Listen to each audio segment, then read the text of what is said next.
நம்ம டெக்னீஷியன் யாரோ ஒருத்தர் பார்த்தீங்கன்னா கஸ்டமர் பார்த்தீங்கன்னா ப்ரெஷர் கேஜில் வந்து ஆயில் இருக்குமான்னு கேட்டிருக்காரு. நம்ம பார்த்தீங்கன்னா இப்போ ஆயில் இருக்குமா இருக்காதா அப்படிங்கிறத பார்க்கலாம். இப்போ பாருங்கள், இந்த கேஜ் பார்த்தீங்கன்னா இதுதான் வந்து கேஜு. இதுக்குள்ளே பார்த்தீங்கன்னா எல்லா கேஜ்லையுமே பார்த்தீங்கன்னா ஆயில் இருக்கும். தெரியுதுங்களா? அப்படியே ஒரு பபுள்ஸ் இருக்கும். சரிங்களா? இந்த பபுள்ஸ் எதுக்குனால தான் இந்த ஆயில் தெரிய வரும். இந்த மாதிரியாக இந்த எல்லா கேஜ்லையுமே ஆயில் இருக்கும்.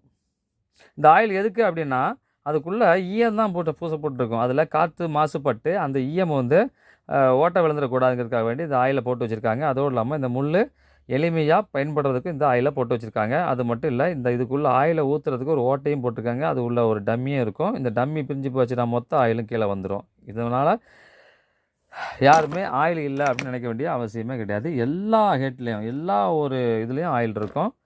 இது மாதிரியான இன்ஃபர்மேஷன் சன்குல் தமிழ் சப்ஸ்கிரைப் பண்ணுங்கள்.